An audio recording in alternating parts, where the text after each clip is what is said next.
Hello students, how are you? Here Shilpi Sani from Suraj School Bhiwadi, PGT English. The Cherry Tree, Part 1.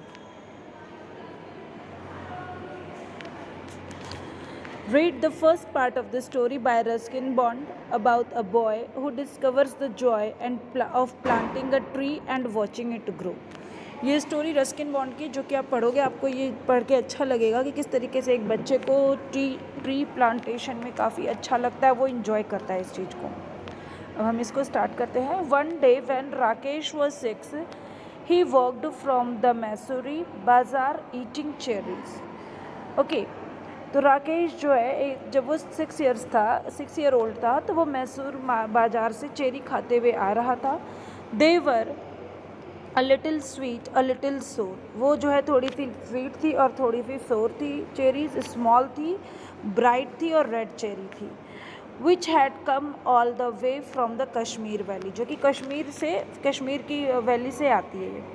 Here in the Himalayan foothill where Rakesh lived there were not many fruit trees. यहाँ पर हिमालय जो foot hills है जहाँ पर राकेश जो है रहता था, there were not many fruit trees, वहाँ पे बहुत ज़्यादा फ्रूट ट्रीज नहीं थे।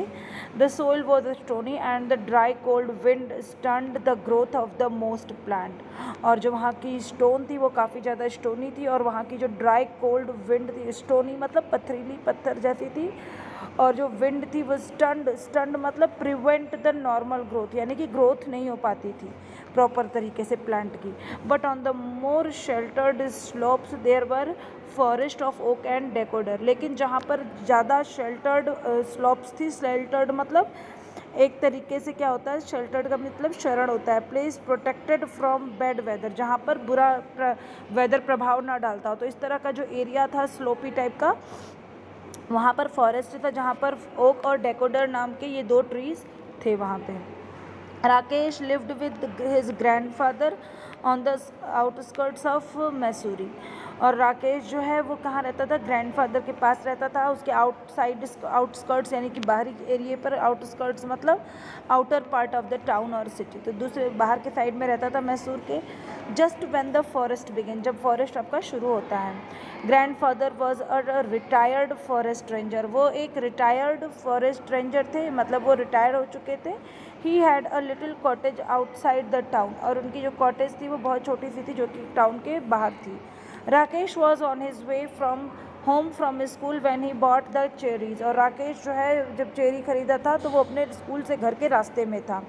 ही पेड 50 पैसे for the bunch, it took him from half an hour to walk home, और उसने 50 पैसे दिए थे एक बंच चेरी के लिए, और उसको लगभग हाफ आवर लगता था घर पहुंचने में।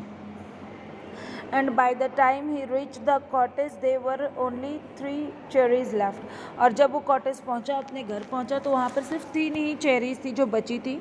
Have a cherry grandfather, he said as soon as he saw grandfather in the garden. जैसे ही वो ग्रैंडफादर को गार्डन में देखता है वो कहता है कि चेरी लीजिए। Grandfather took 1 cherry and Rakesh promptly at the other 2। जैसे ही ग्रैंडफादर ने एक चेरी ली, राकेश ने फटाक से बाकी की 2 चेरी भी खा लिया। प्रॉम्प्टली मतलब होता है तुरंत, अचानक, फटाफट। Okay, immediately.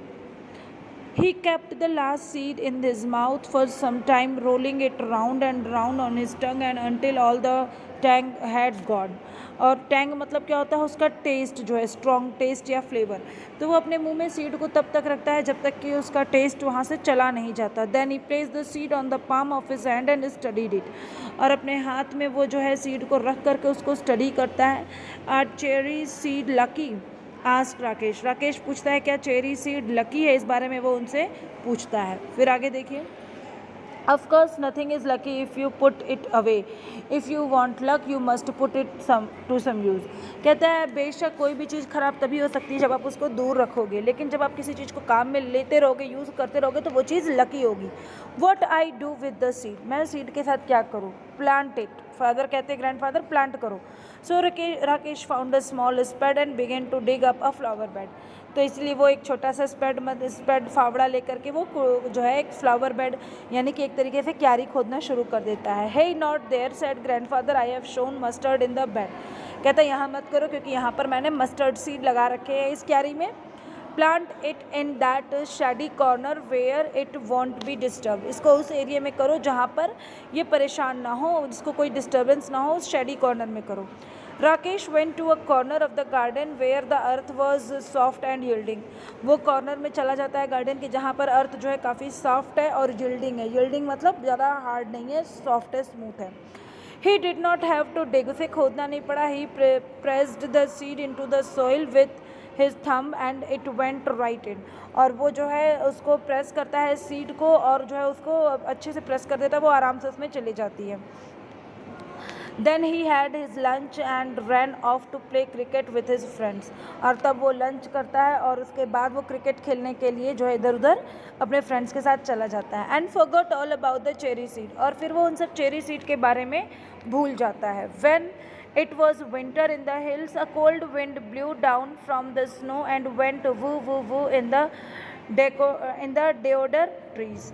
और अब जो है विंटर का सीज़न आ जाता है, हवा चलने लग जाती है, डिओडर ट्री से होते हुए हवा जो है इधर उधर जाती है। ठीक है, okay. And then the garden was dry and bare. Garden जो था बिल्कुल ड्राई हो चुका था और बिल्कुल अनकवर्ड था। In the evening grandfather and Rakesh set over a charcoal tree. Grandfather और राकेश जो है वो चारकोल ट्री पर बैठ जाते हैं। Grandfather told Rakesh stories. Grandfather जो है राकेश को स्टोरी सुनाते हैं। Stories about people who turned into animals and ghost who lived in Rakesh would read to him from the newspaper। Grandfather's eyesight being rather weak, Rakesh found the newspaper very dull। अब जो है वो सारी stories उसको सुनाते हैं और बदले में क्या होता है, राकेश उनको न्यूज़पेपर पढ़ के सुनाता है। ग्रैंडफादर की आई साइट जो काफ़ी कमज़ोर हो चुकी है और राकेश जो है न्यूज़पेपर को पाता है कि बहुत डल हो रहा है, स्पेशली आफ्टर द स्टोरी, जब स्टोरीज़ ख़त्म हो जाती है। But grandfather wanted all the news, लेकिन ग्रैंडफादर चाहते थे कि राकेश उनको सारी स्टोरीज़ पढ़ के सुनाएं। They knew it was spring when the wild duck flew north again into Siberia। और वो देखते हैं कि अब दोबारा से स्प्रिंग आ रहा है, क्योंकि जो वाइल्ड डक है वो जो है किस तरफ जा रहे हैं, साइबेरिया की तरफ, नॉर्थ साइड में। Early in the morning when he got up to chop wood and light a fire. और जब वो सवेरे उठते हैं ताकि थोड़ा सा वुड को चॉप करके थोड़ी सी आग जलाया जा सके, राकेश सा the V shape formation streaming northwards and heard the calls of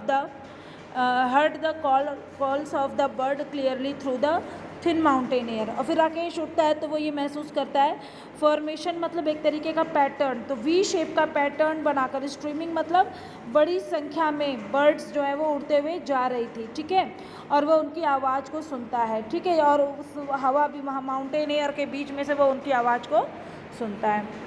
Okay class, thank you, have a nice day।